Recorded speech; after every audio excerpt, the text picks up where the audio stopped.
การพุทธศาสนาสัมพันธ์แห่งสปป.ลาวแม่นองค์การบริหารสูงสุดในระบบการจัดตั้งพุทธศาสนาอยู่สปป.ลาวมีภาระบทบาทในการคุ้มครองบริหารการปกครองการศึกษาการเผยแพร่ศีลธรรมและปฏิบัติกรรมฐานสาธารณูปการการต่างประเทศการจัดตั้งการปฏิบัติพระธรรมวินัยรวมทั้งการเต้าโหมความสามัคคีพุทธศาสนิกชนประชาชนลาวบรรดาเผ่าและการพัวพันสากลเกี่ยวกับศาสนา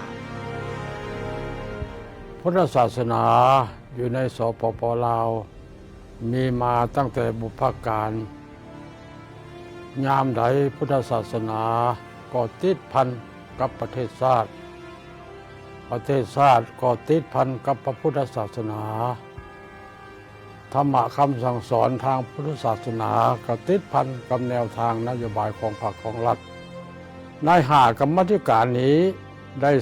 ช่วยประเทศชาติบ้านเมืองในทุกกรรมาธิการพระสงฆ์เขาก็ได้นำเอาธรรมะคำสั่งสอนคือความดีความจริงความถูกต้องที่เป็นสาระประโยชน์นำเผยแผ่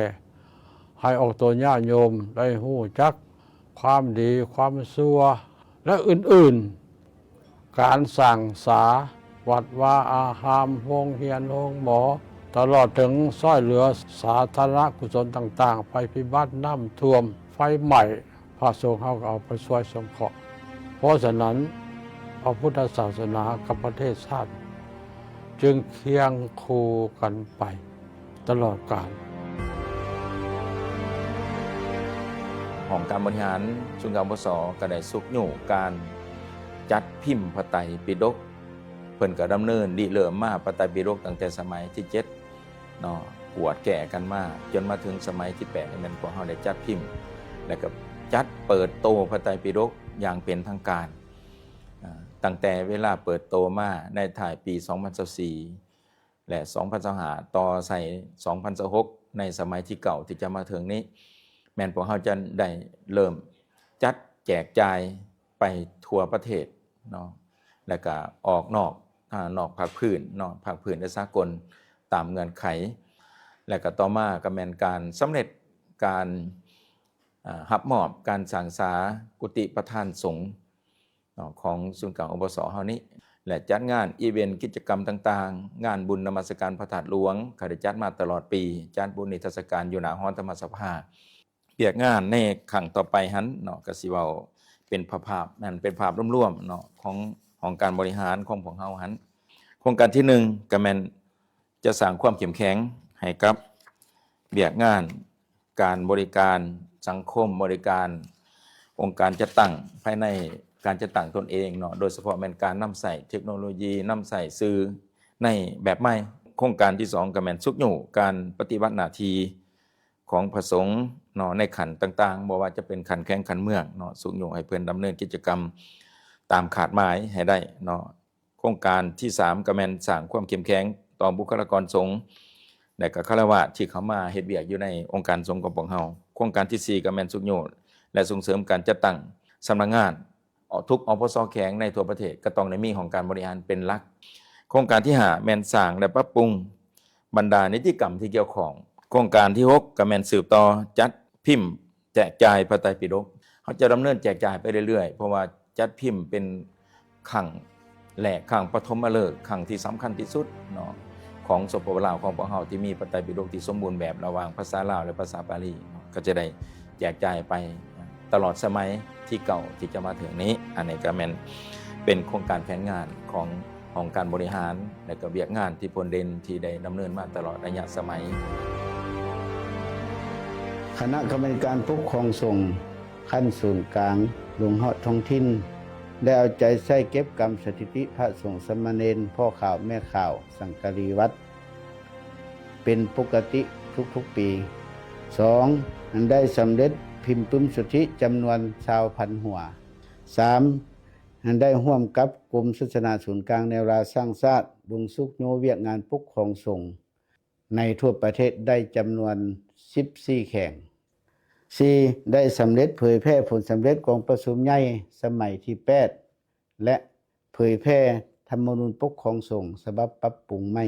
ร่วมกับ5กรรมาธิการ5ได้สำเร็จกองประชุมร่วมกับกรมสมโนครัวการขึ้นสมโนพระสงฆ์สมณเณรพ่อข่าวแม่ข่าวขั้นแข่งขั้นเมืองขั้นวัดแต่ละวัดในทั่วประเทศคดกาประทับวัดเมืองกาประทับแข่ง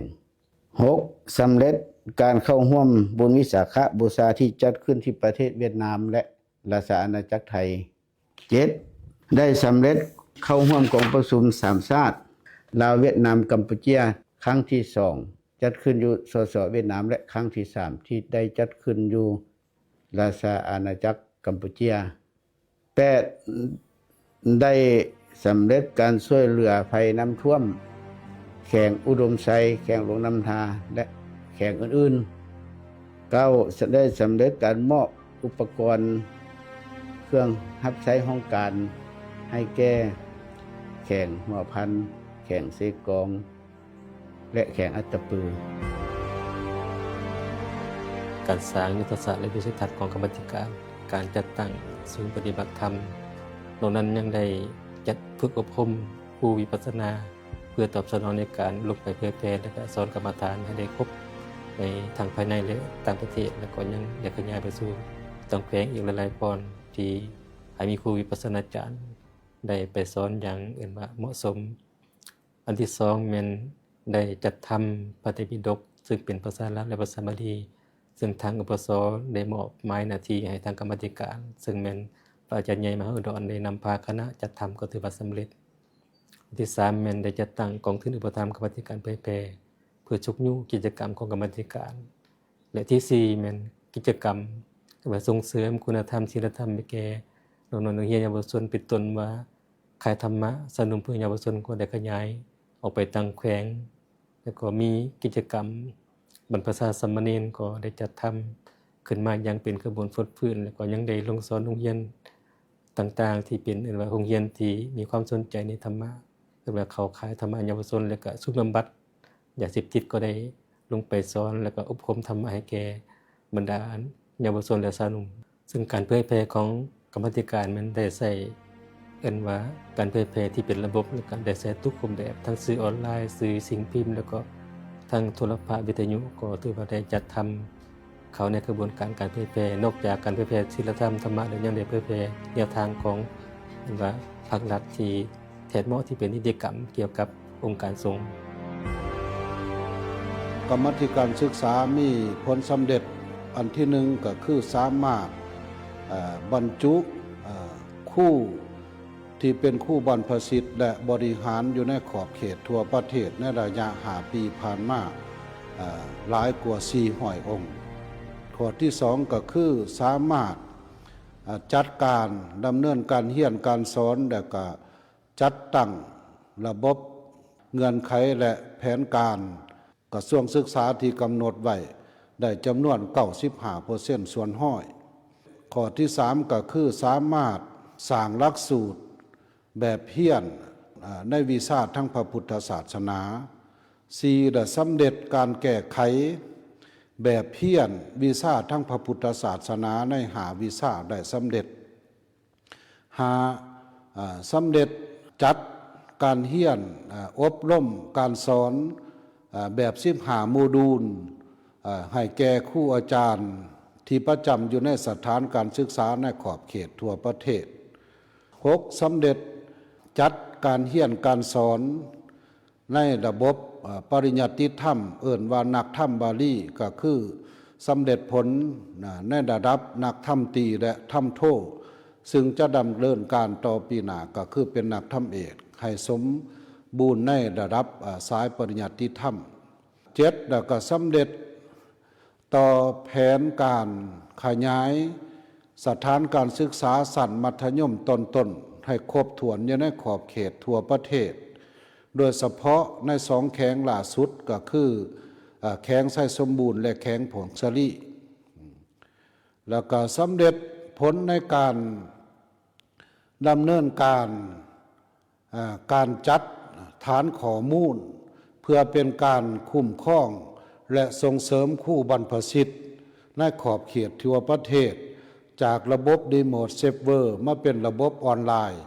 ซึ่งปัจจุบันนี้สามารถเปิดปฏิบัติการได้นำใส่ได้อย่างสมบูรณ์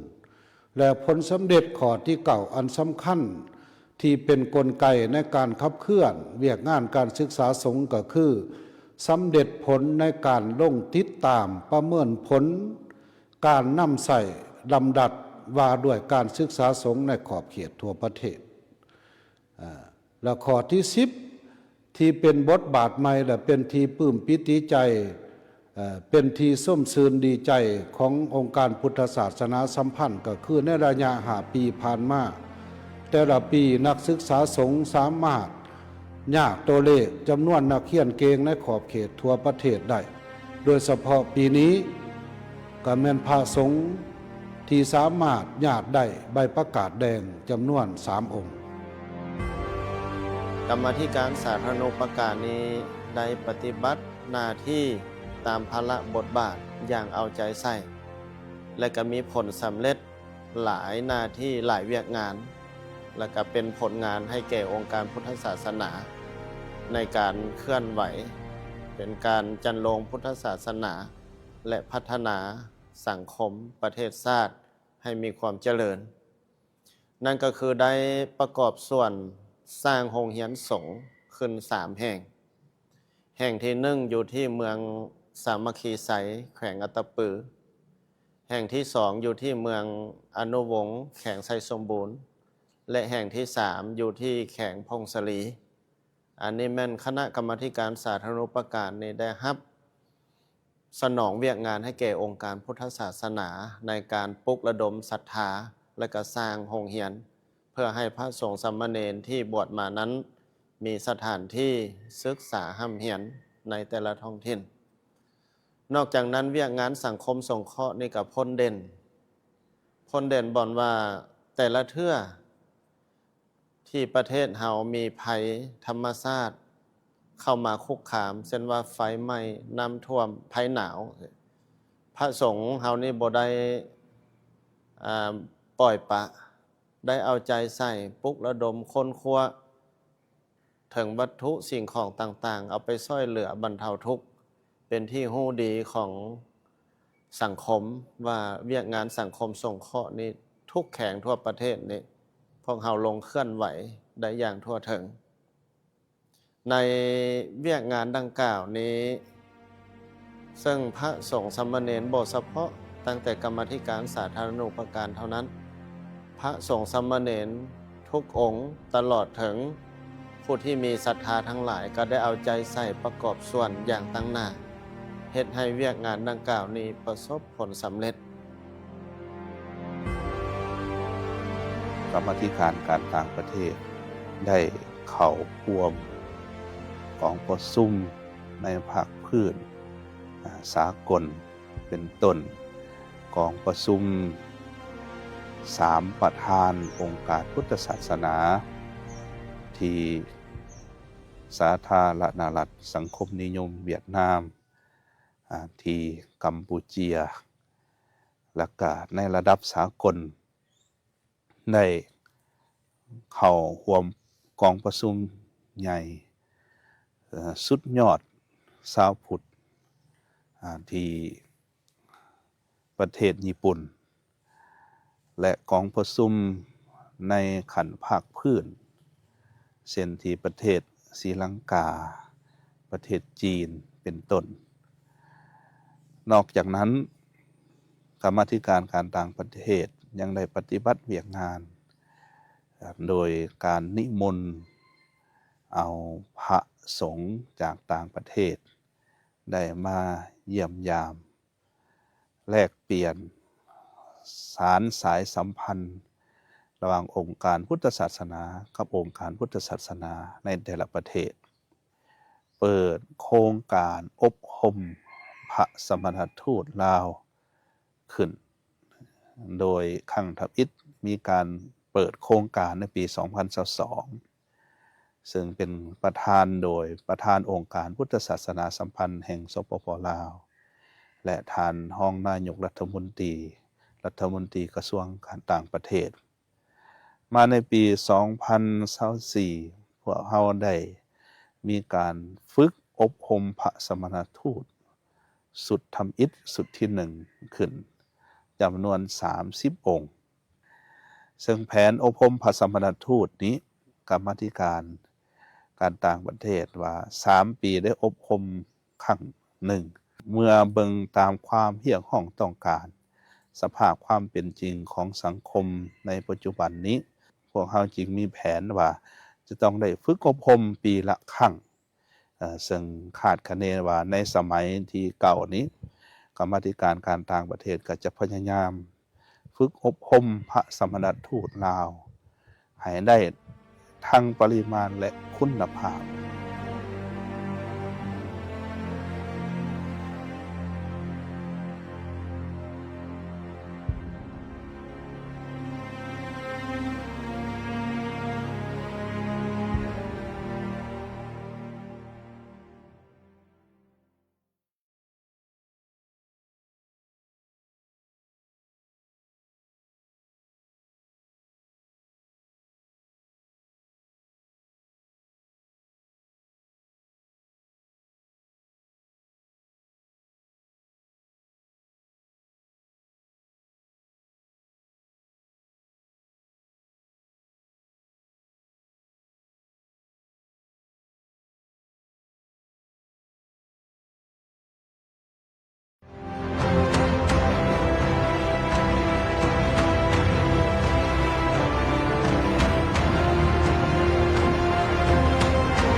องค์การพุทธศาสนาสัมพันธ์แห่งสปป.ลาว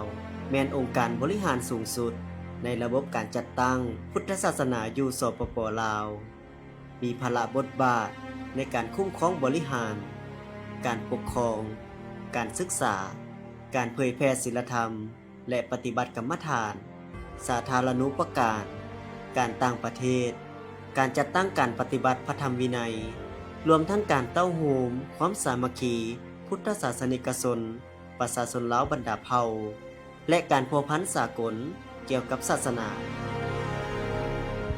พุทธศาสนาอยู่ในสปป.ลาวมีมาตั้งแต่บุพการ ยามใดพุทธศาสนาก็ติดพันกับประเทศชาติ ประเทศชาติก็ติดพันกับพระพุทธศาสนาธรรมะคำสั่งสอนทางพุทธศาสนาก็ติดพันกับแนวทางนโยบายของพรรคของรัฐใน5 กรรมาธิการนี้ได้ช่วยประเทศชาติบ้านเมืองในทุกกรรมาธิการพระสงฆ์เขาก็ได้นำเอาธรรมะคำสั่งสอนคือความดีความจริงความถูกต้องที่เป็นสาระประโยชน์นำเผยแผ่ให้ออกตัวญาติโยมได้หู้จักความดีความชั่วและอื่นๆการสั่งสาวัดวาอารามโรงเรียนโรงหมอ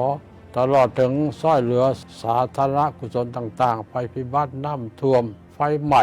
พระสงฆ์เขาก็เอาไปช่วยสงเคราะห์เพราะฉะนั้นพระพุทธศาสนากับประเทศชาติจึงเคียงคู่กันไปตลอดกาล ของการบริหารส่วนกลางปสก็ได้สุกอยู่การจัดพิมพ์พระไตรปิฎกเพิ่นก็ดำเนินดิเริ่มมาพระไตรปิฎกตั้งแต่สมัยที่7เนาะปวดแก่กันมาจนมาถึงสมัยที่8นี่แม่นพวกเฮาได้จัดพิมพ์แล้วก็จัดเปิดโตพระไตรปิฎกอย่างเป็นทางการตั้งแต่เวลาเปิดโตมาในถ่ายปี 2024และ 2025ต่อใส่2026ในสมัยที่เก่าที่จะมาถึงนี้แม่นพวกเขาจะได้เริ่มจัดแจกจ่ายไปทั่วประเทศเนาะแล้วก็ออกนอกภาคพื้นนอกภาคพื้นและสากลตามเงื่อนไขแล้วก็ต่อมาก็แม่นการสำเร็จการรับมอบการสร้างสากุฏิประธานสงฆ์ของศูนย์กลางอปสเฮานี้และจัดงานอีเวนต์กิจกรรมต่างๆงานบุญนมัสการพระธาตุหลวงก็ได้จัดมาตลอดปีจัดบุญนิทรรศการอยู่หน้าหอธรรมสภา เปียกงานในขังต่อไปหันเนาะก็สิเว้าเป็นภาพนั่นเป็นภาพร่วมๆเนาะของการบริหารของพวกเฮาหันโครงการที่1ก็แม่นจะสร้างความเข้มแข็งให้กับเบียกงานการบริการสังคมบริการองค์การจัดตั้งภายในการจัดตั้งตนเองเนาะโดยเฉพาะแม่นการนำใส่เทคโนโลยีนำใส่สื่อในแบบใหม่โครงการที่2ก็แม่นสุกอยู่การปฏิบัติหน้าที่ของพระสงฆ์เนาะในขันต่างๆบ่ว่าจะเป็นขันแข้งขันเมืองเนาะสุกอยู่ให้เพิ่นดำเนินกิจกรรมตามขาดหมายให้ได้เนาะโครงการที่3ก็แม่นสร้างความเข้มแข็งต่อบุคลากรสงฆ์และก็ฆราวาสที่เข้ามาเฮ็ดเวียกอยู่ในองค์การสงฆ์ของพวกเฮาโครงการที่4ก็แม่นสุกอยู่และส่งเสริมการจัดตั้งสำนักงานทุกอปส.แข็งในทั่วประเทศก็ต้องได้มีของการบริหารเป็นหลักโครงการที่5แม่นสร้างและปรับปรุงบรรดานิติกรรมที่เกี่ยวข้องโครงการที่6ก็แม่นสืบต่อจัดพิมพ์แจกจ่ายพระไตรปิฎกเขาจะดำเนินแจกจ่ายไปเรื่อยๆเพราะว่าจัดพิมพ์เป็นครั้งแรกครั้งปฐมฤกษ์ครั้งที่สำคัญที่สุดเนาะของสปปลาวของพวกเฮาที่มีพระไตรปิฎกที่สมบูรณ์แบบระหว่างภาษาลาวและภาษาบาลีก็จะได้แจกจ่ายไปตลอดสมัยที่เก่าที่จะมาถึงนี้อันนี้ก็แม่น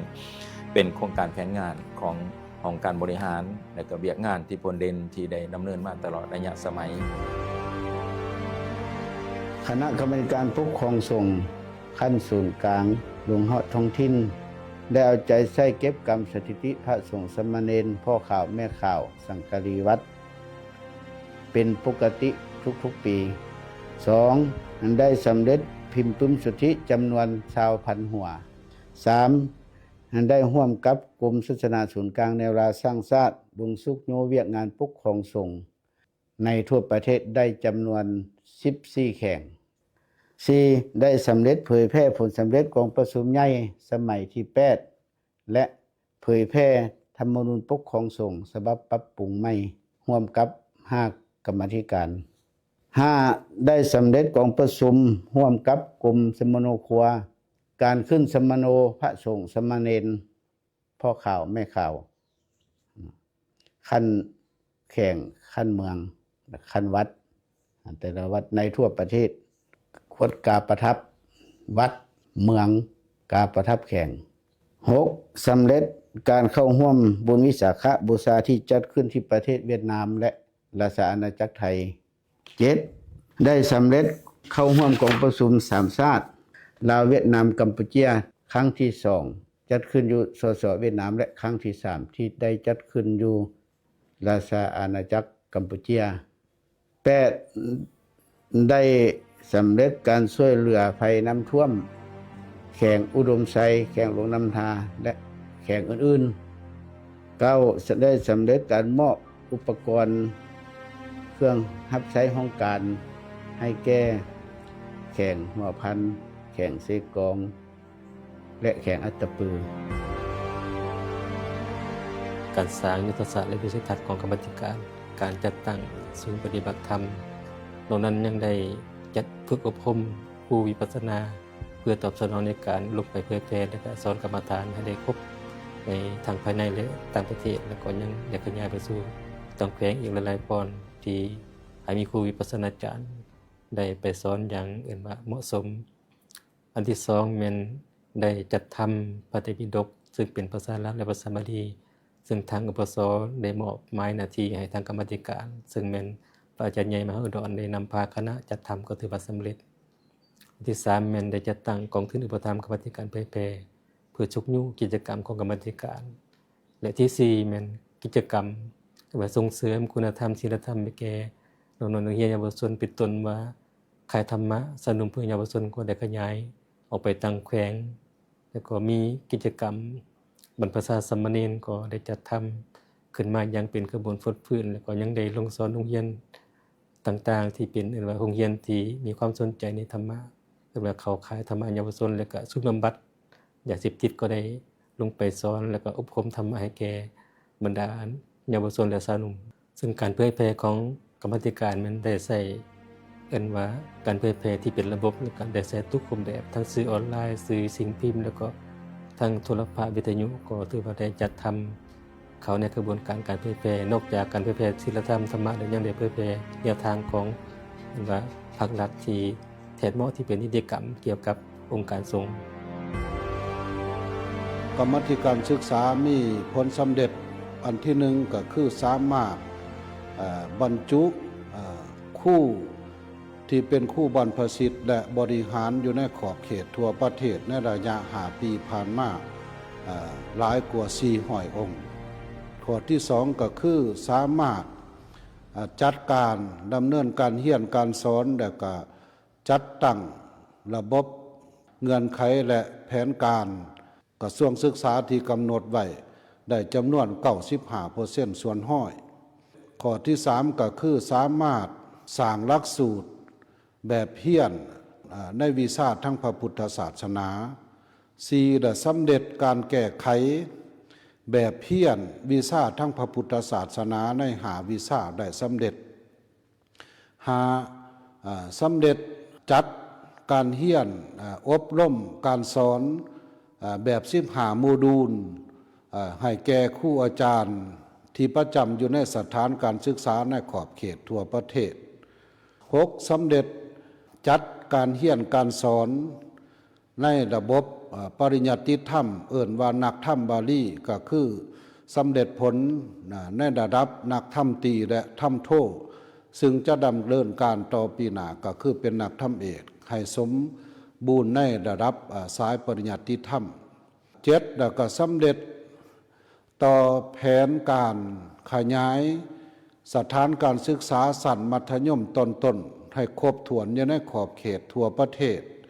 โดยเฉพาะใน2 แข้งล่าสุดก็คือแข้งไส้สมบูรณ์และแข้งผงสลีแล้วก็สำเร็จผลในการดำเนินการจัดฐานข้อมูลเพื่อเป็นการคุ้มครองและส่งเสริมคู่บรรพชิตในขอบเขตทั่วประเทศจากระบบรีโมทเซฟเวอร์มาเป็นระบบออนไลน์ซึ่งปัจจุบันนี้สามารถเปิดปฏิบัติการได้นำใส่ได้อย่างสมบูรณ์และผลสำเร็จข้อที่เก่าอันสำคัญที่เป็นกลไกในการขับเคลื่อนเวียกงานการศึกษาสงฆ์ก็คือสำเร็จผลในการลงติดตามประเมินผลการนำใส่ลำดับว่าด้วยการศึกษาสงฆ์ในขอบเขตทั่วประเทศและข้อที่10ที่เป็นบทบาทใหม่และเป็นทีปลื้มปิติใจเป็นทีส้มซืนดีใจขององค์การพุทธศาสนาสัมพันธ์ก็คือ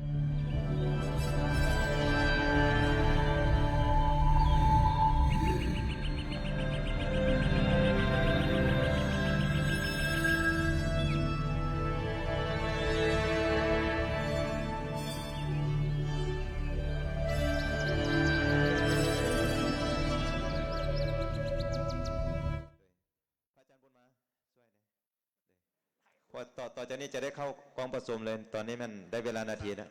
เดี๋ยวนิมนต์พระอาจารย์ปทธิปไตยกันหน่อยมนต์ฮับปัจจัยทางกรรมธิการเผยแผ่ทางส่วนกลางโดยการนำพาของทางพระอาจารย์ศรีทวนสัญญาวงศ์สอนหัวหน้ากรรมธิการเผยแผ่ศีลธรรมปฏิบัติกรรมฐาน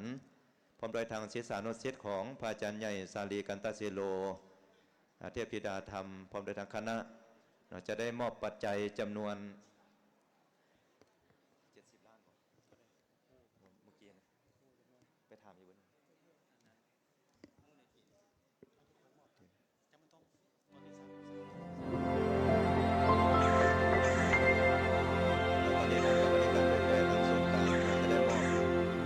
จำนวน70 ล้านเกณฑ์มาทำกองผสมใหญ่สาธุขออนุโมทนาสาธุการในการนำพาอาจารย์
การผ่านบทรายงานบทสรุปในการเคลื่อนไหวเบียกงานตลอดระยะสมัยเนาะตั้งแต่2021หา2025ในการทิศทางแผนการเบียกงานจุดสุมแผนเบียกโครงการโครงงานต่างๆของศูนย์กลางปสในสุ่มปีต่อไปคือ2026หา2030ณเวลานี้พวกเขาจะได้ฟังการประกอบคำคิดเห็นที่เกี่ยวข้องกับเบียกงานการศาสนาจากการนำภาครัฐขันกระทรวงซึ่งมีอยู่3ภาคส่วนขออนุญาตในภาคส่วนที่1เนาะภาคส่วนที่1แม่นพวกเขาจะได้รับฟังการประกอบคำคิดเห็นในหัวข้อพระสงฆ์กับการอนุรักษ์รักษาปูชนียสถานวัตถุโบราณทางพุทธศาสนาเนาะ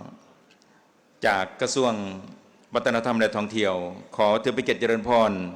ท่านนางสวนสวรรค์วิญญาเกตรัฐมนตรี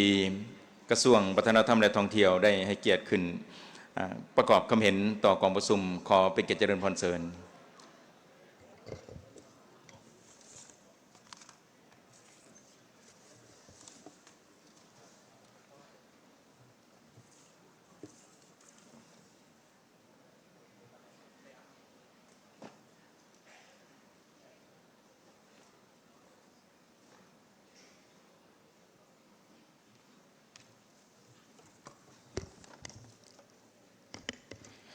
ขอน้อมนมัสการพระอาจารย์ใหญ่มหาเวทมาเซนัยประธานองค์การพุทธศาสนาสัมพันธ์แห่งสปป.ลาวที่เคารพนับถืออย่างสูงขอน้อมนมัสการพระเทรานุเทระขอเฮียนทานปริญญาเอกศิลวงศ์คุดไพฑูรย์กรรมการกรมการเมืองศูนย์กลางภาคประธานศูนย์กลางแนวราวหักศาสตร์ที่เคารพและนับถืออย่างสูงขอเฮียนบรรดาทานแขกที่มีเกียรติทานยิ่งและทานไส้ที่หักแปลงทั้งหลายข้าพเจ้ามีความหูซึกเป็นเกียรติและปิติสื่นทรงเป็นอย่างยิ่งที่ได้ตั้งหน้าให้กระทรวงวัฒนธรรมและการท่องเที่ยวได้รับอนุญาตจากคณะประธานขึ้นมามีคำเห็นต่อกองผู้ซุ่มใหญ่ผู้แทนพระสงฆ์ทั่วประเทศครั้งที่9ในหัวข้อพระสงฆ์กับการอนุรักษ์รักษาปูชนียสถานและวัตถุโบราณทางพระพุทธศาสนาในครั้งนี้ประชาชนลาวบรรดาเผ่าที่ได้ตั้งลักแรงอยู่บนพื้นฐานแผ่นดินอันเอิ่นว่าสาธารณรัฐประชาธิปไตยประชาชนลาวนับเป็นเวลาหลายพันปีมาแล้วโดยได้ผ่านขบวนการวิวัฒนาการทางด้านประวัติศาสตร์อันยาวนานอันได้เหตุให้ประชาชนลาวบรรดาเผ่าได้มีมุนเสื่อประดิษฐ์สร้างและมีความสำนิสำนานในด้านศิลปะก่อสร้างขีหสถานศิลปะตกแต่งดอกดวงลวดลายปั่นลอขวดแกะสลักและอื่นๆซึ่งภายหลังได้กลายมาเป็นองค์ประกอบที่สำคัญของมรดกทางด้านวัฒนธรรมของศาสตร์ที่ส่องแสงให้เห็นถึงเอกลักษณ์เฉพาะของศาสตร์ลาวส่องแสงให้เห็นถึงแบบแผนวิธีดำรงชีวิตขนบธรรมเนียมและหีดของประเพณีต่างๆของประชาชนลาวโดยเห็นได้ความสำคัญของเวียกงานปกปักรักษามรดกวัฒนธรรมของศาสตร์รัฐบาลแห่งสาธารณรัฐประชาธิปไตยประชาชนลาวได้มอบให้กระทรวงวัฒนธรรมและการท่องเที่ยวเป็นเจ้าการในการประสานงานกับคณะกรรมการต่างๆเพื่อส่งเสริมและพัฒนาเวียกงานอนุรักษ์รักษาสืบทอดเสริมขยายมูลเสื่อและคุณค่ามรดกวัฒนธรรมอันล้ำค่าของศาสตร์ของเผ่าให้ไปเคียงคู่กับการประดิษฐ์สร้างใหม่พร้อมทั้งเอาใจใส่ป้องกันสกัดกั้นกระแสวัฒนธรรมและค่านิยมที่บ่สอดคล้องด้วยการศึกษาอบรมโฆษณาเผยแพร่แห่งสังคมอย่างกว้างขวางทั้งอยู่ภายในและต่างประเทศเพื่อสามารถตอบสนองได้ความต้องการหน้าที่การเมืองรักษาได้ความสามัคคีปรองดองของประชาชนและประกอบส่วนเข้าในการสร้างเศรษฐกิจของศาสตร์โดยได้ซุ้มใส่การอนุรักษ์ปกปักรักษาและเสริมขยายคุณค่ามรดกทางด้านวัฒนธรรมประวัติศาสตร์และธรรมศาสตร์ในระดับต่างๆให้มีคุณค่าสูงและยืนยงพระเทรานุเทระบรรดาทานที่เคารพและนับถืออย่างสูงนับแต่อดีตจนถึงปัจจุบันพระสงฆ์นอกจากมีบทบาทสำคัญในการให้การศึกษาแก่ประชาชนและสังคมตอบกับแบบแผนวิธีการดำรงชีวิตความเสื่อถือทางด้านหีดคองประเพณี พระสงฆ์ยังมีบทบาทสำคัญและเป็นกำลังแห่งอันสำคัญต้นต่อประกอบส่วนเขาในการอนุรักษ์ปกปักรักษามรดกอันล้ำค่าของศาสตร์บ่ว่าจะเป็นมรดกทางด้านวัตถุและมรดกทางด้านจิตใจภายหลังที่ประเทศชาติได้รับการปลดปล่อยและสาธารณนาเป็นสาธารณรัฐประชาธิปไตยประชาชนลาวเป็นต้นมาพระสงฆ์ได้กลายเป็นกำลังอันสำคัญของสังคมในการนำพาประชาชนและสันคนต่างๆประกอบส่วนอันใหญ่หลวงเขาในเวียงงานก่อสร้างบัวแปลงและปกปักรักษาบรรดาวัตถุสถานและปูชนียสถานทางด้านพระพุทธศาสนาที่ถูกสร้างขึ้นด้วยความเชื่อทางด้านพระพุทธศาสนาอย่างเป็นขบวนเฮ็ดให้บรรดาสิ่งก่อสร้างดังกล่าวสามารถรักษาได้เอกลักษณ์เฉพาะมีความมั่นคงและยืนยงตลอดมาอันใดเป็นการสร้างคุณค่าของวัตถุสถานและปูชนียสถานทางพุทธศาสนาเหล่านั้นหายกลายเป็นมรดกทางด้านวัฒนธรรมที่สำคัญและมีคุณค่าของศาสตร์เพื่อเฮียนหูและเข้าใจถึงขนบธรรมเนียมหีดคองประเพณีวัฒนธรรมและประวัติศาสตร์ความเป็นมาของศาสตร์เป็นแรงเฮียนหูทางด้านเทคนิคกรรมวิธีในการก่อสร้างสถาปัตยกรรมและด้านโบราณคดีของเยาวชนรุ่นใหม่พร้อมนั้นการรักษาคุณค่าของวัตถุสถานและปูชนียสถานทางพุทธศาสนาเหล่านั้นยังเป็นการสร้างรายรับทางด้านเศรษฐกิจให้แก่สังคมและชุมชนท้องถิ่นจากการท่องเที่ยวและกิจกรรมต่างๆของการนำใส่มรดกทางด้านวัตถุสถานและปูชนียสถานทางพุทธศาสนาดังกล่าวโดยเฉพาะแมนยูเมืองมรดกโลกหลวงพระบางภายหลังได้ถูกประกาศนำห้องจากองค์การยูเนสโกให้เป็นมรดกโลกในปี 1995 เป็นต้นมา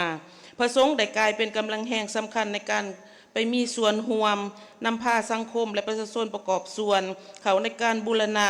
ซ่อมแปลงอนุรักษ์ปกปักรักษาบรรดาสิ่งก่อสร้างและอาคารพุทธศาสนาอย่างเป็นขบวนและต่อเนื่องจนกลายเป็นทีมีความสำนิสำนาญทางด้านสำนาญงานในด้านศิลป์ก่อสร้างเคหสถานศิลปะตกแต่งดอกดวงลวดลายปั่นลอขวัดแกะสลักและอื่นๆอันใดเป็นการประกอบส่วนอย่างใหญ่หลวงเขาในเวียกงานปกปักรักษาเมืองมรดกโลกหลวงพระบางให้มีความสวยสดงดงามทางด้านพุทธศาสนาสถาปัตยกรรมและรักษาได้คุณค่าอันโดดเด่นทางด้านหีดคองประเพณีอันดีงามที่เป็นเอกลักษณ์เฉพาะโดดเด่นหนึ่งเดียวในโลกพระเทรานุเทระบรรดาทานที่เคารพและนับถือในระยะผ่านมาเทิงว่าการมีส่วนร่วมของพระสงฆ์ได้ประกอบส่วนอย่างใหญ่หลวงในเวียกงานก่อสร้างปัวแปลงและปกปักรักษาบรรดาวัตถุสถานและปูชนียสถานทางพุทธศาสนาที่ถูกสร้างขึ้นโดยความเชื่อทางด้านพระพุทธศาสนาอย่างเป็นขบวนและนับมือไล่ขึ้นก็ตามแต่การประกอบส่วนเขาในเวียกงานการบูรณะรักษาซ่อมแปลงอนุรักษ์ปกปักรักษาบรรดาสิ่งก่อสร้างและอาคารทางพุทธศาสนาเหล่านั้นยังขาดความรับรู้วิชาเฉพาะทางด้านเทคนิคและความเข้าใจอันลึกซึ้งต่อกับวัตถุสถานและปูชนียสถานหรือสิ่งต่างๆที่เกี่ยวพันกับมรดกวัฒนธรรมขาดความเข้าใจในการมีส่วนร่วมเป็นผู้ดูแลปกรักษาจากสังคมและชุมชนและขั้นตอนละเอียดของการบูรณะซ่อมแปลงอันเป็นสาเหตุให้การบูรณะซ่อมแปลงวัตถุสถานและปูชนียสถานทางพุทธศาสนาจำนวนหนึ่งยังขัดกับระเบียบหลักการของการปกปักรักษาและบูรณะซ่อมแปลงมรดกวัฒนธรรมจนบางครั้งกลายเป็นการทำลายมรดกอันล้ำค่าของศาสตร์ไปแบบบ่ได้เจตนานอกนั้นปัญหาที่กำลังเป็นสิ่งท้าทายต่อกับเวียกงานการคุ้มครองและปกปักรักษามรดกวัตถุสถานและปูชนียสถานทางพุทธศาสนายังเกิดมาจากสภาพของการขยายตัวในการพัฒนาโครงสร้างพื้นฐานทางด้านเศรษฐกิจสังคมที่มีผลกระทบต่อการคุ้มครองและบูรณะรักษาแต่อย่างใดก็ตามระยะผ่านมากระทรวงวัฒนธรรมและการท่องเที่ยวก็ยังได้รับการช่วยเหลือจากองค์การจัดตั้งสากลต่างๆเพื่อบูรณะวัดวาอารามทางอยู่นครหลวง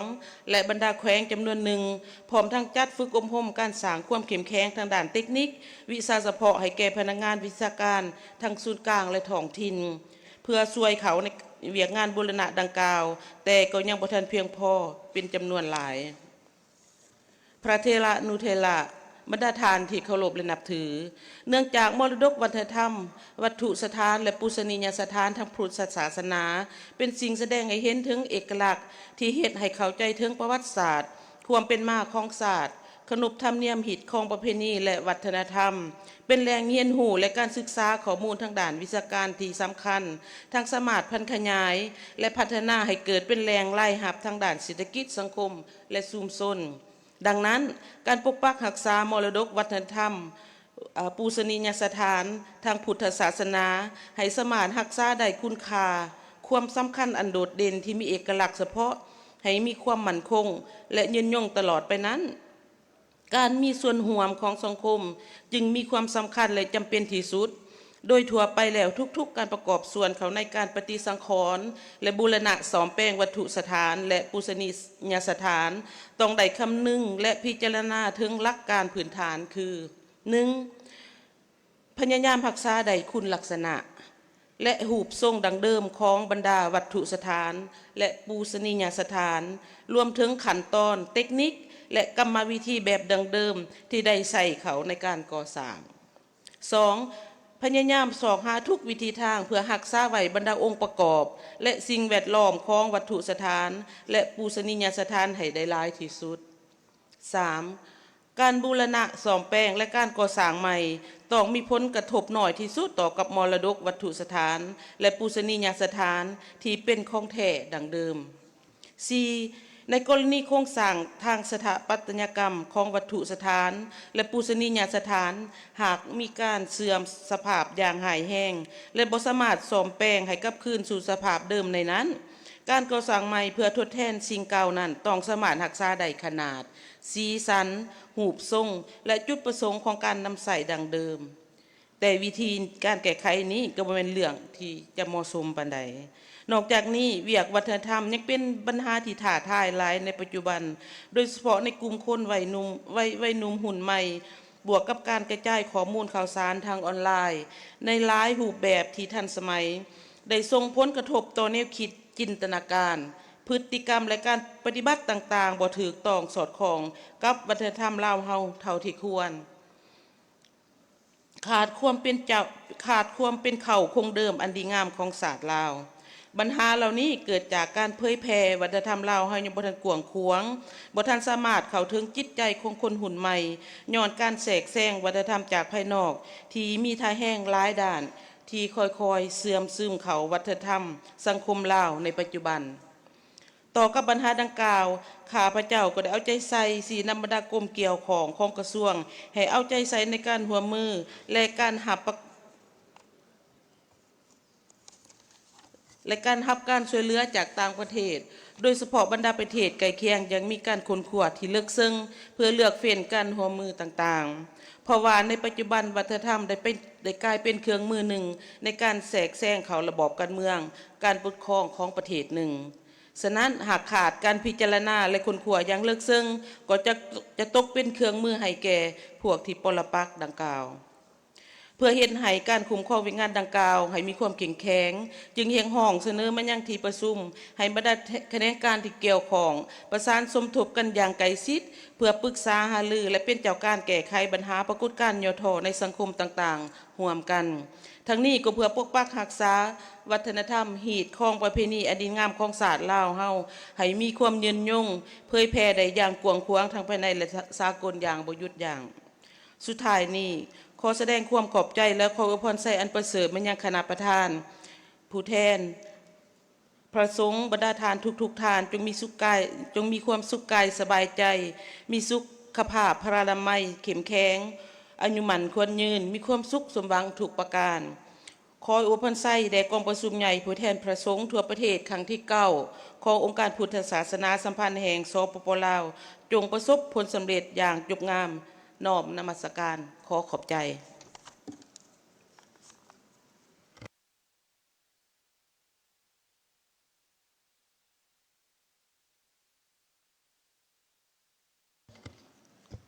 สาธุขออนุโมทนา ลำดับต่อไปจะได้ฟังการประกอบความคิดเห็นในหัวข้อการคุ้มครองรัฐต่อเวียกงานศาสนา ขอตุบิเกยรติเจริญพรทานปริญญาเอกเขิงคำแก้วนุจันทร์ห้องรัฐมนตรีหัวหน้าห้องว่าการสำนักงานนายกรัฐมนตรีขอปิเกยรติเจริญพรเชิญ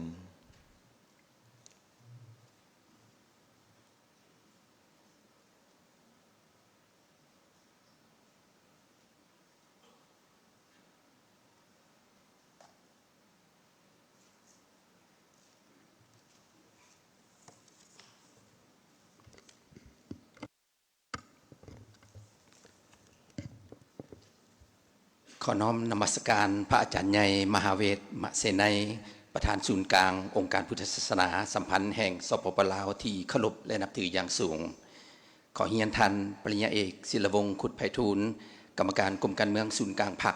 ประธานศูนย์กลางแนวราวสังศาสตร์ที่เคารพและนับถือขอน้อมนมัสการคณะประธานกองประชุมนมัสการพระเถระนุเถระบรรดาท่านการนำภาครัฐบรรดาท่านครอบครัวการนำบรรดาท่านแขกที่มีเกียรติที่นับถือและแผงโดยได้รับการมอบหมายจากท่านรัฐมนตรีหัวหน้าห้องว่าการสำนักงานนายกรัฐมนตรีมื้อนี้ข้าพเจ้ารู้สึกเป็นเกียรติและก็มีความภาคภูมิใจเป็นอย่างยิ่งที่ได้รับการอนุญาตจากคณะประธานกองประชุมขึ้นมาประกอบความเห็นเกี่ยวกับการคุ้มครองรัฐต่อเวียกงานศาสนาต่อกองประชุมใหญ่ผู้แทนพระสงฆ์ทั่วประเทศครั้งที่9ขององค์การพุทธศาสนาสัมพันธ์แห่งสปปลาวเนื่องในโอกาสที่มีความหมายสำคัญนี้ข้าพเจ้าขอนำเอาความเคารพนับถืออย่างสูงความคำนับสมเสยและความอวยพรไสอันประเสริฐของบรรดาพนักงานรัฐกรของห้องว่าการสำนักงานนายกรัฐมนตรีมายังกองประชุมใหญ่ผู้แทนประสงค์ทั่วประเทศสมัยที่9ขององค์การพุทธศาสนาสัมพันธ์แห่งสปปลาวผ่านการรับฟังการรายงานผลการเคลื่อนไหวเวียกงานขององค์การพุทธศาสนาสัมพันธ์แห่งสปปลาวใน5 ปีผ่านมาที่ได้รายงานต่อกองประชุมใหญ่ในครั้งนี้ข้าพเจ้าขอแสดงความเป็นเอกภาพอย่างสูงและขอแสดงความสมเสยต่อกับผลงานที่ศูนย์กลางองค์การพุทธศาสนาสัมพันธ์แห่งสปปลาวญาติมาได้รวมทั้งการกำหนดทิศทางแผนการเวียกงานจุดซุ้มและแผนพัฒนาขององค์การพุทธศาสนาสัมพันธ์ใน5 ปีต่อหน้าอย่างละเอียดจะแจ้งหนึ่งในโอกาสนี้ข้าพเจ้าขอแลกเปลี่ยนบางคำเห็นเกี่ยวกับการคุ้มครองรัฐต่อเวียกงานศาสนาดังนี้เวียกงานศาสนาโดยเฉพาะศาสนาพุทธเป็นศาสนาที่ประชาชนลาวบรรดาเผ่าให้ความเลื่อมใสศรัทธาเป็นจำนวนหลวงหลายและได้ฝังรากฐานติดพันกับประวัติศาสตร์ของชาติลาวเป็นเวลาด่วนนานซึ่งได้ปรับโตและเสื่อมสานเข้ากับวิถีการดำรงชีวิตวัฒนธรรมหีดของประเพณีและเหตุให้ประชาชนผู้เลื่อมใสศรัทธามีความเมตตาโอบเอื้ออารีช่วยเหลือซึ่งกันและกันพร้อมทั้งบ่มสอนให้ผู้เลื่อมใสศรัทธาเข้าใจรับรู้ถึงเหตุผลปัจจัยและสัจธรรมของชีวิตพระสงฆ์ลาวก็ได้มีบทบาทสำคัญในการเทศนาให้พุทธศาสนิกชนให้ปฏิบัติในศีลธรรมพร้อมกันนั้นก็ได้ศึกษาอบรมปลุกระดมให้สานิกชนมีน้ำใจรักชาติมีความสามัคคีปองดองเป็นปึกแผ่นในวงคณะญาติแห่งชาติลาวดังนั้นการคุ้มครองรัฐต่อเวียกงานศาสนา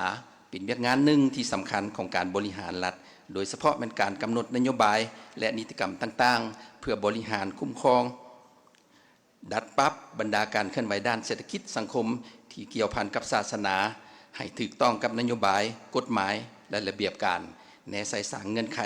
ให้บรรดาสานิกชนได้รับการพัฒนารับประกันสิทธิผลประโยชน์อันชอบธรรมเหตุให้บรรดาสานิกชนมีความสามัคคีเคารพนับถือและช่วยเหลือซึ่งกันและกันพร้อมกันปกปักรักษาและสร้างสรรค์พัฒนาประเทศชาติของพวกเขาให้นับมือนับเจริญรุ่งเรืองนิติกรรมที่เป็นบอนอิงในการคุ้มครองการเคลื่อนไหวของการจัดตั้งศาสนาอยู่สปปลาวรวมทั้งศาสนาพุทธของพวกเขาได้คุ้มครองตามรัฐธรรมนูญสปปลาวฉบับปรับปรุงเลขที่77/สพศลงวันที่3 มีนาคม ปี 2025ในนั้นมาตรา9ก็ได้กำหนดว่ารัฐเคารพและปกป้องการเคลื่อนไหวอันถูกต้องตามกฎหมายของพุทธศาสนิกชนและศาสนิกชนอื่นๆปลุกระดมส่งเสริมพระภิกขุสงฆ์สามเณรนักบวชนักสอนศาสนาให้เข้าร่วมในการเคลื่อนไหวที่มีประโยชน์แก่ประเทศชาติและสังคมห้ามทุกการกระทำที่เป็นการแบ่งแยกศาสนาและแบ่งแยกความสามัคคีของประชาชนซึ่งในมาตรา36พลเมืองลาวโดยบ่จำแนกหญิงชายฐานะทางด้านสังคมระดับการศึกษาความเชื่อถือและชนเผ่า ล้วนแต่มีความเสมอภาคต่อหน้ากฎหมายและมาตรา 44 พลเมืองลาวมีสิทธิ์ในการเชื่อถือหรือบ่เชื่อถือศาสนาที่บ่ขัดกับผลประโยชน์กฎหมาย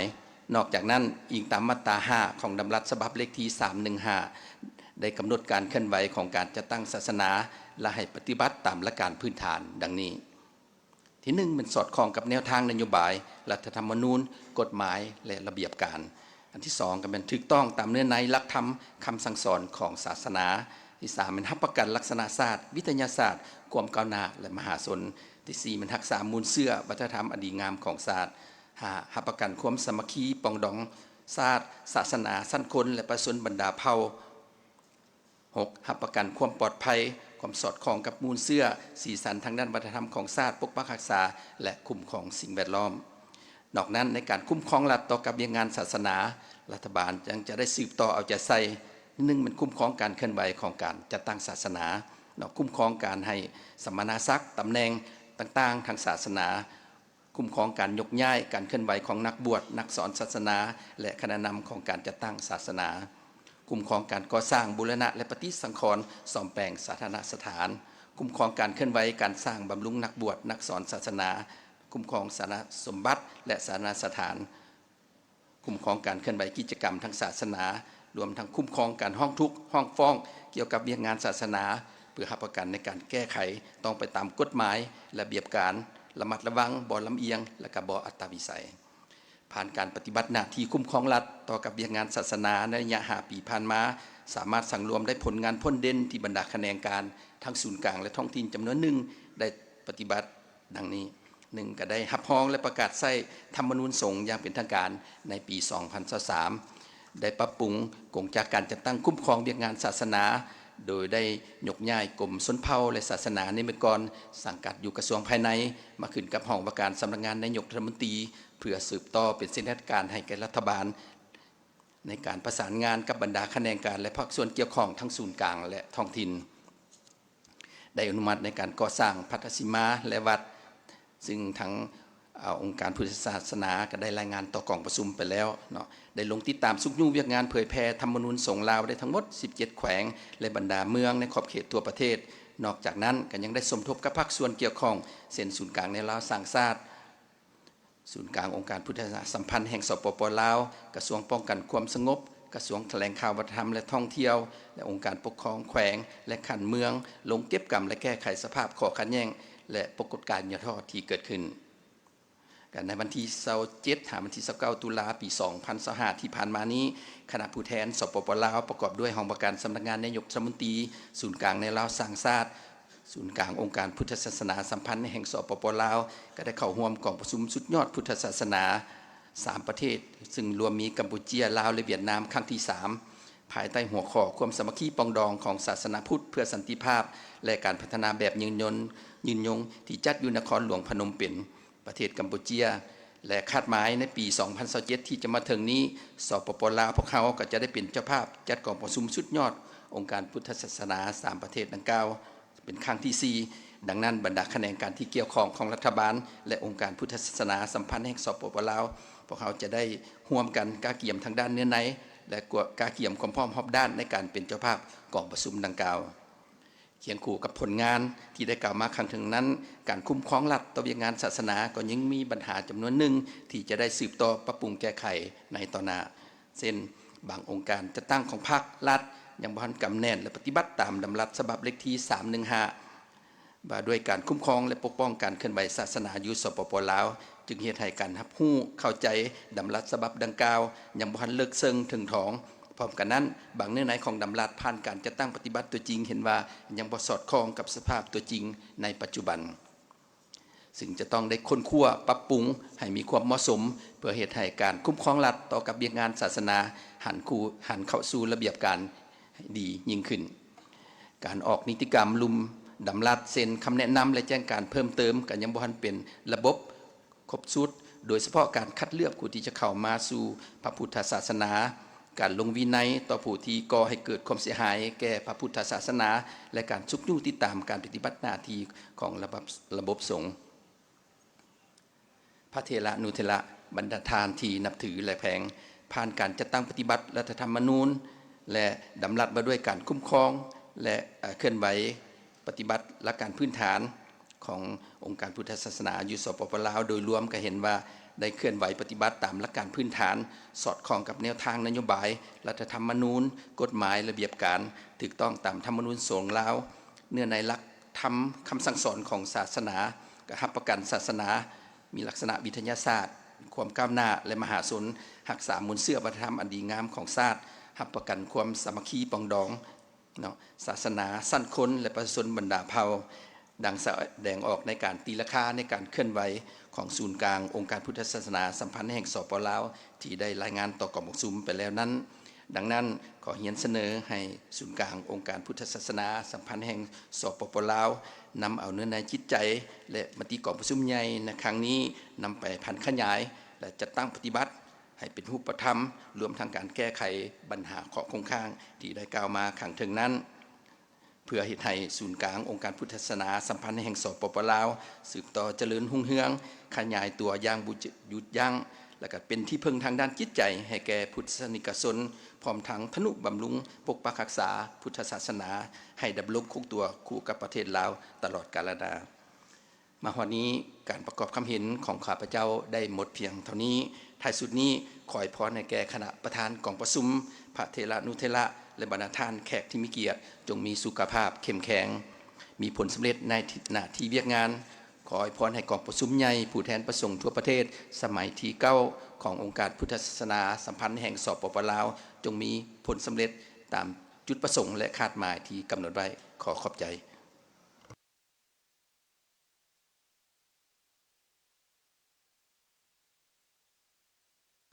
สาธุขออนุโมทนาขอขอบใจลำดับต่อไปพวกเราจะได้ฟังอีกภาคีหนึ่งที่สำคัญใกล้ชิดพิเทศทั้งคณะสงฆ์ของพวกเราในการส่งเสริมเบียกงานศาสนาขอตุเป็นเกียรติเจริญพรท่านดร.นางอิเลวันแก้วบุญพันธ์ห้องประธานศูนย์กลางในรัฐสังสารขอเป็นเกียรติเจริญพรเชิญ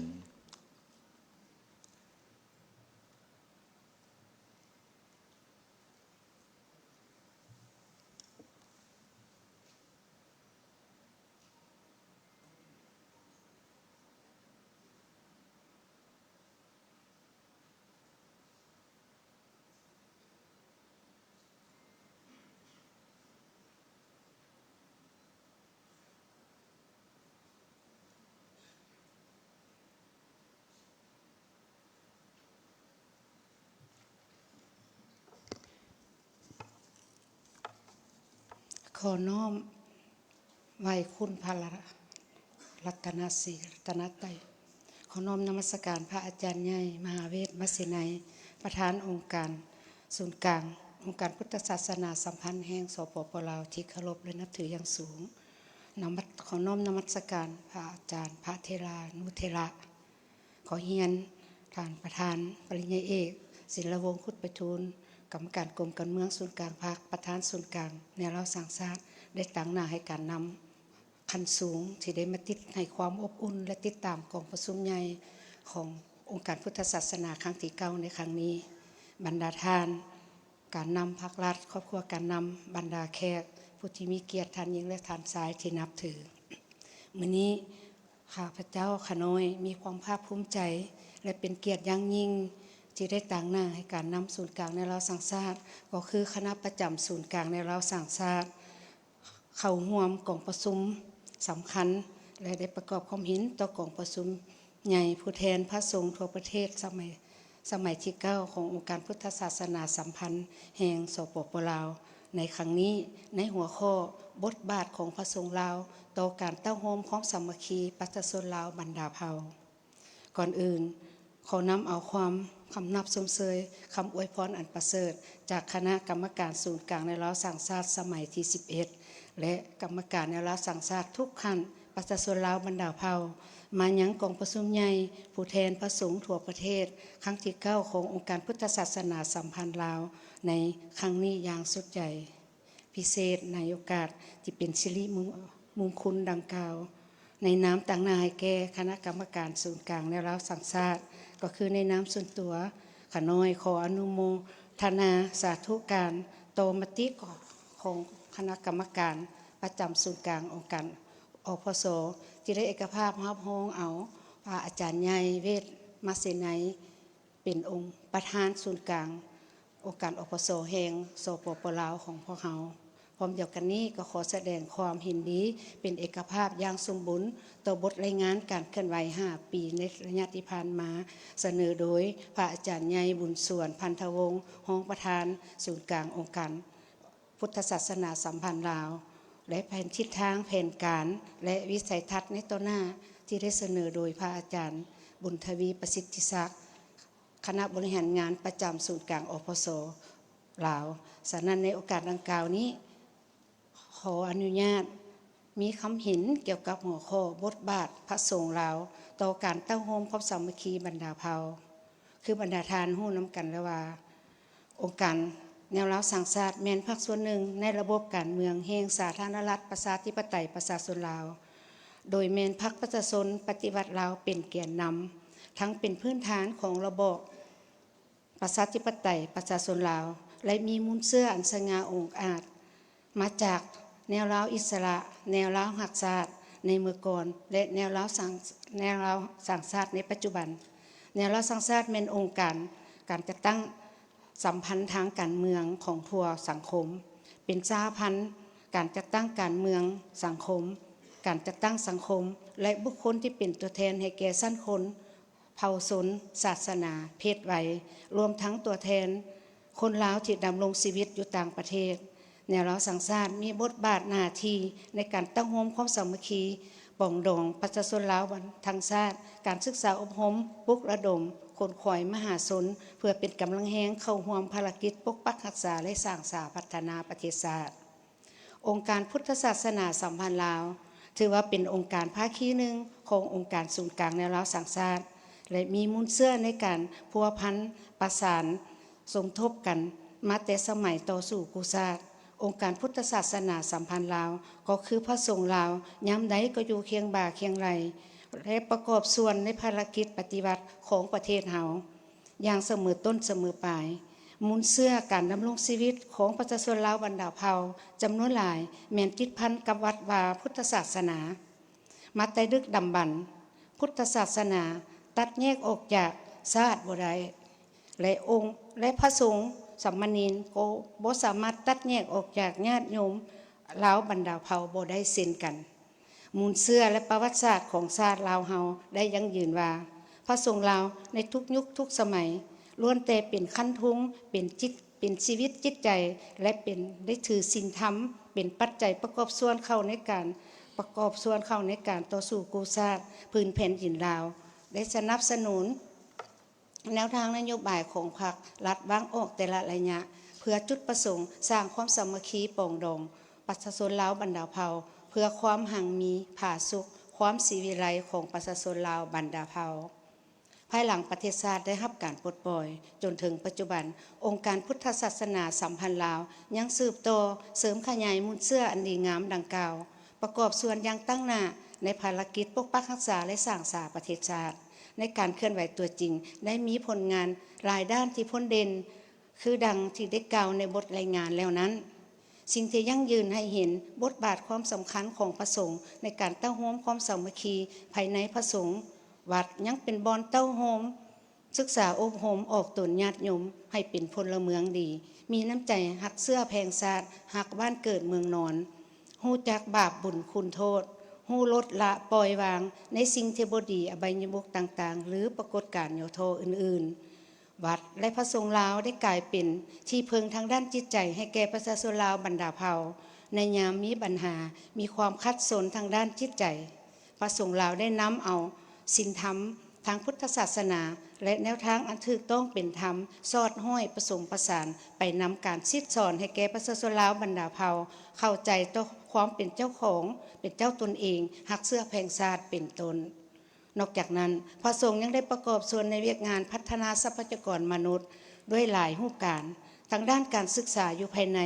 มีโรงเรียนสงฆ์นับแต่สายสามัญจนฮอดวิทยาลัยสงฆ์เป็นการสร้างโอกาสให้ลูกหลานประชาชนลาวบรรดาเผ่าได้เข้าโรงเรียนเป็นจำนวนหลายส่งพระสงฆ์ไปศึกษาหำเรียนอยู่ต่างประเทศในหลายระดับ พร้อมนั้นก็ยังได้เคลื่อนไหวปฏิบัติโครงการบรรพชาสามเณรในยามพักเหียนการเคลื่อนไหวศาสนาสั่งสอนนักเรียนอยู่ชั้นเรียนต่างๆประกอบส่วนเขาในการเผยแพร่โฆษณาความรู้ด้านต่างๆเป็นต้นแมนอยู่ในคณะกรรมการต้านเอดต้านยาเสพติดและเผยแพร่ศีลธรรมและอื่นๆอยู่ในโรงเรียนก็คือในสำนักงานองค์การและชุมชนปัญหาสำคัญพระสงฆ์สามเณรยังเป็นแบบอย่างในการอนุรักษ์รักษาฮีตของประเพณีวัฒนธรรมเคารพธรรมเนียมอันดีงามที่เป็นเอกลักษณ์ของศาสตร์ไว้ได้อย่างดีปลุกระดมนำพาออกตนญาติโยมในการสร้างสาบุรณะปฏิสังขรณ์วัดวาอาหารปกปักรักษาสาธารณวัตถุบูชาปุชนิสถานอันเป็นที่ศักดิ์สิทธิ์และคงคุณค่าไว้เคียงคู่บ้านคู่เมืองและเป็นแบบอย่างในการช่วยเหลือสังคมเช่นได้ช่วยสร้างโรงเรียนโรงหมอสุขศาลาน้ำสะอาดทางเข้าบ้านช่วยเหลือประชาชนผู้ทุกข์ยากอยู่เขตห่างไกลโศกหลีกต้านภัยหนาวช่วยเหลือครอบครัวที่ได้รับผลกระทบจากภัยธรรมชาติประกอบส่วนต้านพยาธิโควิด -19 ในสุมปีผ่านมาเป็นมูลค่าหลวงหลายโดยสรุปแล้วการเคลื่อนไหวที่ไปพร้อมกับการปฏิบัติคำขวัญขององค์การแนวรับสั่งศาสตร์คือ4เสริมสร้างความสามัคคีเสริมสร้างความคุณงามความดีเสริมสร้างคุณวุฒิและเสริมสร้างคุณธรรมอันพ้นเด่นแม้นกระบวนการฮักบ้านเกิดเมืองนอนกรรมการส่วนกลางแนวรับสั่งศาสตร์1ทานหรือองค์1ก็สามารถเสริมสร้างคุณงามความดีด้วยการปฏิบัติกิจกรรม1เป็นต้นด้านเวียกงานต่างประเทศองค์การพุทธศาสนาสัมพันธ์ลาวได้สร้างสายพัวพันกับองค์การชาวพุทธประเทศต่างๆในทั่วโลกรวมทั้งพุทธศาสนาประชาชนลาวบรรดาเผ่าคนลาวที่ดำรงชีวิตอยู่ต่างประเทศในนั้นได้ทรงพระสงฆ์ลาวไปประจำอยู่ต่างประเทศและองค์การจัดตั้งสากลทางศาสนาซึ่งได้เฮ็ดบทบาทของพระสงฆ์ลาวได้เฮ็ดให้ได้พ้นดินขึ้นในเวทีภาคพื้นและสากลตลอดระยะที่ผ่านมาพรรคและรัฐได้เอาใจใส่สร้างเงื่อนไขอำนวยความสะดวกให้แก่องค์การพุทธศาสนาสัมพันธ์ลาวพระสงฆ์สามเณรพุทธทนิกชนลาวได้เคลื่อนไหวที่เป็นประโยชน์ให้แก่ประเทศชาติและประชาชนด้วยการตอบสนองทางด้านงบประมาณพาหนะอุปกรณ์บุคลากรเข้าในเวียกงานบริหารการศึกษาสงฆ์รวมมูลค่าประมาณหลายตื้อกีบต่อปีแนวรับสั่งศาสตร์ขั้นต่างๆได้มีการประสานสมทบกับองค์การพุทธศาสนาสัมพันธ์ลาวในแต่ละขั้นในการเคลื่อนไหวศึกษาอบรมประสงค์สามเณรการจัดตั้งพิธีทางศาสนาในโอกาสสำคัญต่างๆได้รับผลด้วยดีตลอดมาถึงจะได้ก็ตามเพื่อรักษาและเสริมขยายมูลเชื่ออันดีงามผลงานอันพ้นเด่นรักษาบทบาทการนำพาของพระสงฆ์ก็คือความเจริญรุ่งเรืองของพุทธศาสนาความสามัคคีปรองดองของพระสงฆ์ความเลื่อมใสศรัทธาของพุทธนิกชนดังกล่าวนั้นข้างถึงนั้นพวกเขาจะได้ร่วมกันแก้ไขทั้งฟื้นฟูทางด้านจิตใจช่วยแก้ไขปัญหาทางด้านเศรษฐกิจการเงินชีวิตการเป็นอยู่ปัญหาปรากฏการณ์โยโทต่างๆในสังคมโดยปฏิบัติ4เสริมสร้างความสามัคคีคุณงามความดีวุฒิคุณธรรมให้เป็นรูปธรรมหลายขึ้นทางด้านปริมาณและคุณภาพท้ายสุดนี้อีกเทื่อนึงต่างหน้าให้กับคณะกรรมการศูนย์กลางในแล้วสั่งศาสตร์ในนามส่วนตัวข้าน้อยข้าพเจ้าขอแสดงความรู้บุญคุณและขอบใจต่อพระอาจารย์ใหญ่พระเทรานุเทระที่ได้ให้โอกาสในการเข้าร่วมขบวนการในการเสริมสร้างพุทธศาสนาของเราของพวกเราในครั้งนี้อวยพรให้แก่คณะประธานพระอาจารย์ใหญ่พระเทรานุเทระคณะประธานจงมีสุขภาพแข็งแรงพลานามัยสมบูรณ์ขออวยพรกองประชุมมีผลสำเร็จอย่างสง่างามขอน้อมนมัสการขอขอบใจ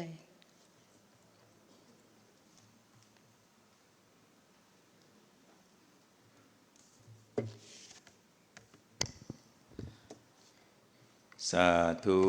ขออนุโมทนาขอขอบใจทั้ง3ภาคส่วนที่ได้ให้เกียรติขึ้นประกอบความเห็นต่อกองประชุมใหญ่ของผู้แทนประสงค์ทั่วประเทศของพวกเราในครั้งนี้ ถือว่าในภาคเช้าก็ได้ดำเนินมาจนได้เวลา 11:17 นาทีในเวลาในการสันประทานเพลและก็รับประทานพระเขาสามัคคี ขอกราบพระทานนิมนต์พ่อแม่ครูบาอาจารย์พระมหาเถรานุเถระเป็นเกียรติเจริญพรพระประธานสุการรัฐสังสาสตร์พร้อมด้วยท่านรัฐมนตรีหัวหน้ากรมแผนกการผู้สุขุนบุติทุกท่านในสันประทานเพลและรับประทานอาหารเที่ยงเป็นพระเขาสามัคคีรวมกันในที่นี้เนาะตามสมควร ดังนั้นก่อนจะได้เลิกประชุมไปสันประทานเพลขออนุโมทนานำสายทันศรัทธาโฮงทานอาหารพร้อมด้วยภัตตาหารต่างๆที่ทั้งครูบาอาจารย์ออกตนญาติโยมได้ระดมกันในการสนับสนุนกองประชุมของพวกเราในครั้งนี้เพื่อเสริฐสู่จิตใจให้เป็นสิริมงคลขอกราบพระทานนิมนต์ทางพระอาจารย์ใหญ่ประธานพระอาจารย์ใหญ่มหาเวทมศินัยได้นำพาคณะสงฆ์ได้ให้พรแก่ออกตนญาติโยมสาธุชนทั้งหลายทุกทวนหน้าโดยพร้อมเพียงกันขอกราบพระทานนิมนต์โดยความเคารพอย่าง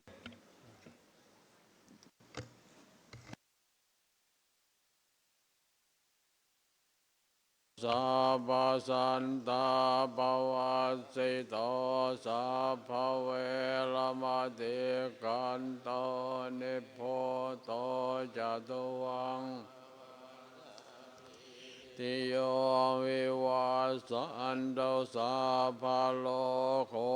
วินาศตุมาเตภวันวันตรายโยทิกายโกภวะอภิวาทนาสิริสนัยจังวุฒาปัจจายโนจัตตาโลธรรมาทันเตอายุวันโนสุขังภาลัง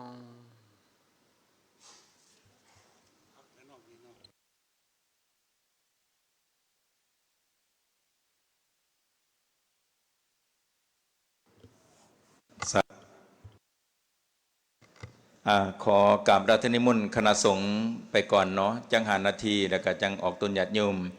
ติดตามไปเนาะเอาคณะสงฆ์ขอกราบพระทานนิมนต์ญาติใหญ่ประธานคณะประธานไปออกไปตั้งนี่ไปตั้งสื่อเลยเนาะเพราะว่ามีวงคาด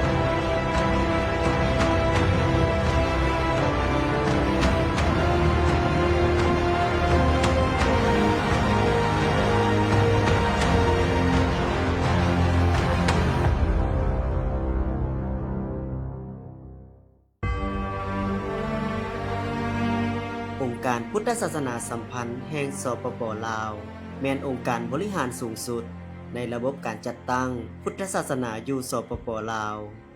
มีภาระบทบาทในการคุ้มครองบริหารการปกครองการศึกษาการเผยแพร่ศีลธรรมและปฏิบัติกรรมฐานสาธารณูปการการต่างประเทศการจัดตั้งการปฏิบัติพระธรรมวินัย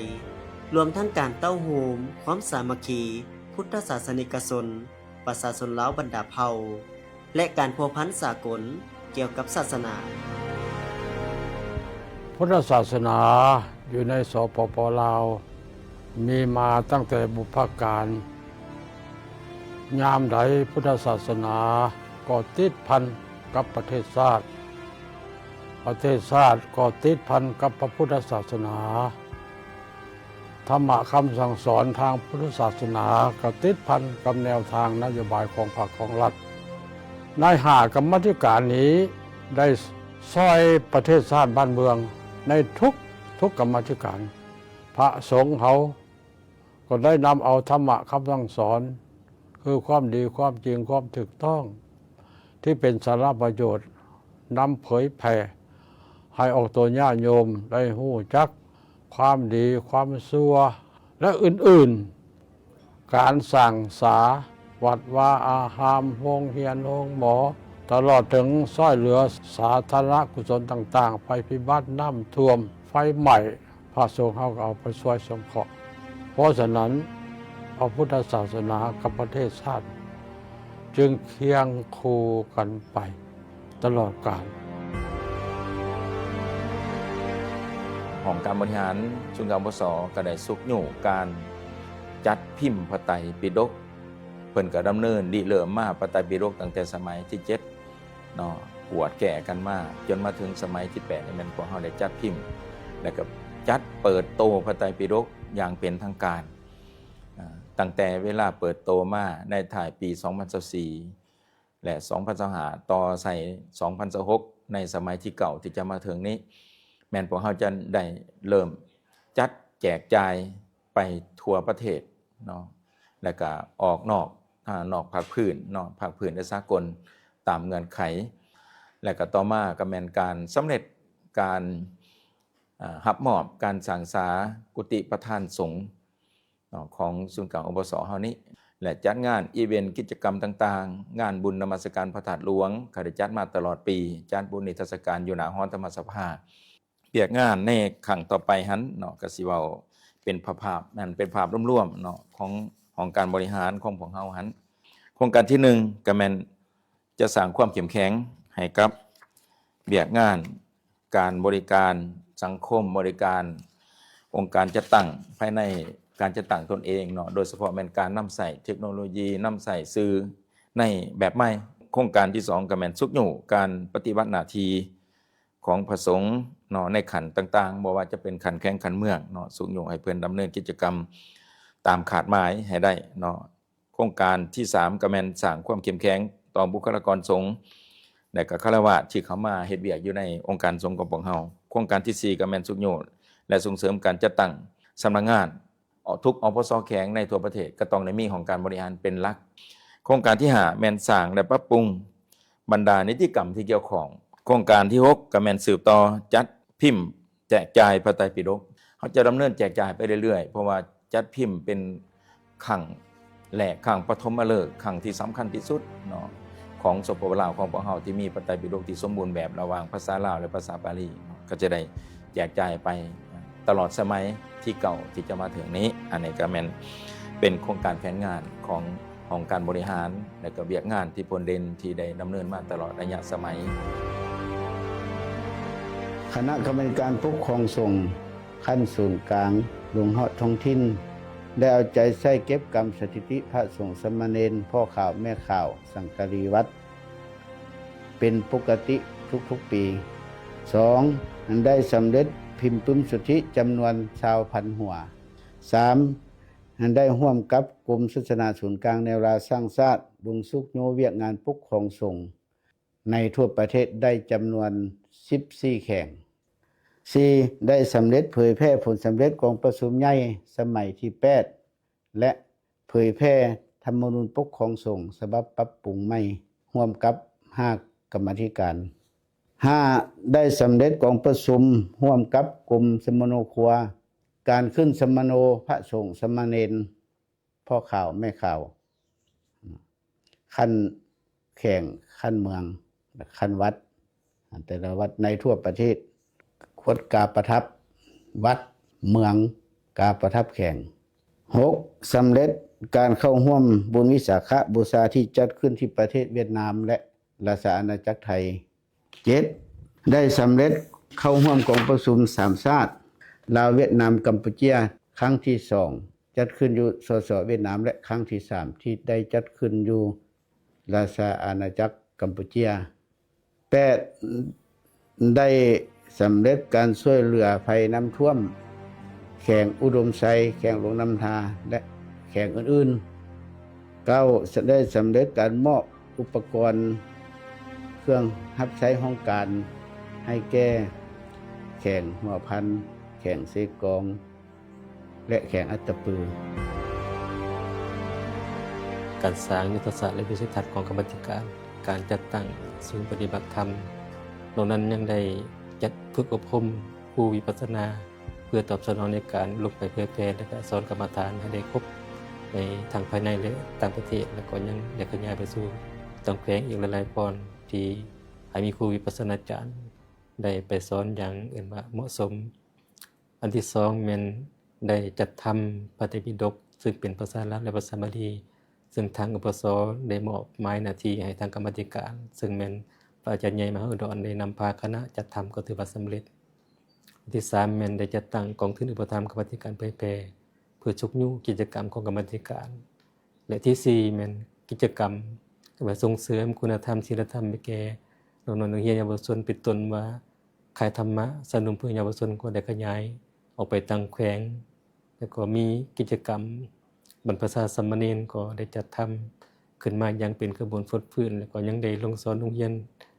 ต่างๆที่เป็นว่าโรงเรียนที่มีความสนใจในธรรมะสำหรับเขาขายธรรมะเยาวชนแล้วก็สุขบำบัดยาเสพติดก็ได้ลงไปสอนแล้วก็อบรมธรรมะให้แก่บรรดาเยาวชนและสาวหนุ่มซึ่งการเผยแพร่ของกรรมาธิการมันได้ใส่เอิ้นว่าการเผยแพร่ที่เป็นระบบในการได้ใช้ทุกรูปแบบทั้งสื่อออนไลน์สื่อสิ่งพิมพ์แล้วก็ทั้งโทรภาพวิทยุก็ถือว่าได้จัดทำเขาในกระบวนการการเผยแพร่นอกจากการเผยแพร่ศีลธรรมธรรมะแล้วยังได้เผยแพร่แนวทางของว่าภาครัฐที่แทนเหมาะที่เป็นนิติกรรมเกี่ยวกับองค์การสงฆ์กรรมาธิการศึกษามีผลสำเร็จอันที่หนึ่งก็คือสามารถบรรจุคู่ที่เป็นคู่บรรพชิตและบริหารอยู่ในขอบเขตทั่วประเทศในระยะ5 ปีผ่านมาหลายกว่า400 องค์ข้อที่สองก็คือสามารถจัดการดำเนินการเรียนการสอนและก็จัดตั้งระบบเงื่อนไขและแผนการกระทรวงศึกษาที่กำหนดไว้ได้จำนวน 95% ส่วนห้อยข้อที่3ก็คือสามารถสร้างหลักสูตรแบบเพี้ยนในวิชาทั้งพระพุทธศาสนา4ได้สำเร็จการแก้ไขแบบเพี้ยนวิชาทั้งพระพุทธศาสนาใน5 วิชาได้สำเร็จสำเร็จจัดการเรียนอบรมการสอนแบบ15 โมดูลให้แก่ครูอาจารย์ที่ประจำอยู่ในสถานการศึกษาในขอบเขตทั่วประเทศ6สำเร็จจัดการเรียนการสอนในระบบปริญญาติธรรมเอิ่นว่านักธรรมบาลีก็คือสำเร็จผลในระดับนักธรรมตรีและธรรมโทซึ่งจะดำเนินการต่อปีหน้าก็คือเป็นนักธรรมเอกให้สมบูรณ์ในระดับสายปริญญาติธรรม7แล้วก็สำเร็จต่อแผนการขยายสถานการศึกษาสั้นมัธยมต้นๆให้ครบถ้วนอยู่ในขอบเขตทั่วประเทศโดยเฉพาะใน2 แข้งล่าสุดก็คือแข้งไส้สมบูรณ์และแข้งผงสลีแล้วก็สำเร็จผลในการดำเนินการจัดฐานข้อมูลเพื่อเป็นการคุ้มครองและส่งเสริมคู่บรรพชิตในขอบเขตทั่วประเทศจากระบบรีโมทเซิร์ฟเวอร์มาเป็นระบบออนไลน์ซึ่งปัจจุบันนี้สามารถเปิดปฏิบัติการได้นำใส่ได้อย่างสมบูรณ์และผลสำเร็จข้อที่เก่าอันสำคัญที่เป็นกลไกในการขับเคลื่อนเวียกงานการศึกษาสงฆ์ก็คือสำเร็จผลในการลงติดตามประเมินผลการนำใส่ลำดับว่าด้วยการศึกษาสงฆ์ในขอบเขตทั่วประเทศและข้อที่10ที่เป็นบทบาทใหม่และเป็นที่ปลื้มปิติใจเป็นที่ส้มซืนดีใจขององค์การพุทธศาสนาสัมพันธ์ก็คือในระยะ5 ปีผ่านมาแต่ละปีนักศึกษาสงฆ์สามารถยากตัวเลขจำนวนนักเรียนเก่งในขอบเขตทั่วประเทศได้โดยเฉพาะปีนี้ก็แม่นพระสงฆ์ที่สามารถญาติได้ใบประกาศแดงจำนวน3 องค์กรรมาธิการสาธารณูปการนี้ได้ปฏิบัติหน้าที่ตามภาระบทบาทอย่างเอาใจใส่และก็มีผลสำเร็จหลายหน้าที่หลายเวียกงานและก็เป็นผลงานให้แก่องค์การพุทธศาสนาในการเคลื่อนไหวเป็นการจันโลงพุทธศาสนาและพัฒนาสังคมประเทศชาติให้มีความเจริญนั่นก็คือได้ประกอบส่วนสร้างโรงเรียนสงฆ์ขึ้น3 แห่งแห่งที่1อยู่ที่เมืองสามัคคีไสยแขวงอัตตปือแห่งที่2อยู่ที่เมืองอนุวงศ์แขวงไซสมบูรณ์และแห่งที่3อยู่ที่แขวงพงศลีอันนี้แม่นคณะกรรมาธิการสาธารณูปการนี่ได้รับ สนองเวียกงานให้แก่องค์การพุทธศาสนาในการปลุกระดมศรัทธาและก็สร้างโรงเรียน เพื่อให้พระสงฆ์สามเณรที่บวชมานั้นมีสถานที่ศึกษาห้ำเรียนในแต่ละท้องถิ่น นอกจากนั้นเวียกงานสังคมสงเคราะห์นี่ก็พ้นเด่นบ่อนว่าแต่ละเทื่อที่ประเทศเฮามีภัยธรรมชาติเข้ามาคุกคามเช่นว่าไฟไหม้น้ำท่วมภัยหนาว พระสงฆ์เฮานี่บ่ได้ปล่อยปะได้เอาใจใส่ปลุกระดมคนครัวถึงวัตถุสิ่งของต่างๆเอาไปช่วยเหลือบรรเทาทุกข์เป็นที่ฮู้ดีของสังคมว่าเวียกงานสังคมสงเคราะห์นี้ทุกแข่งทั่วประเทศนี้พวกเฮาลงเคลื่อนไหวได้อย่างทั่วถึงในเวียกงานดังกล่าวนี้ซึ่งพระสงฆ์สามเณรบ่เฉพาะตั้งแต่กรรมาธิการสาธารณูปการเท่านั้นพระสงฆ์สามเณรทุกองค์ตลอดถึงผู้ที่มีศรัทธาทั้งหลายก็ได้เอาใจใส่ประกอบส่วนอย่างตั้งหน้าเฮ็ดให้เวียกงานดังกล่าวนี้ประสบผลสำเร็จ กรรมาธิการการต่างประเทศได้เข้าร่วมกองประชุมในภาคพื้นสากลเป็นต้นกองประชุม3ประธานองค์การพุทธศาสนาที่สาธารณรัฐสังคมนิยมเวียดนามที่กัมพูเชียและก็ในระดับสากลได้เข้าร่วมกองประชุมใหญ่สุดยอดชาวพุทธที่ประเทศญี่ปุ่นและกองประชุมในขันภาคพื้นเช่นที่ประเทศศรีลังกาประเทศจีนเป็นต้นนอกจากนั้นกรรมาธิการการต่างประเทศยังได้ปฏิบัติเวียกงานโดยการนิมนต์เอาพระสงฆ์จากต่างประเทศได้มาเยี่ยมยามแลกเปลี่ยนสารสายสัมพันธ์ระหว่างองค์การพุทธศาสนากับองค์การพุทธศาสนาในแต่ละประเทศเปิดโครงการอบรมพระสมณทูตลาวขึ้น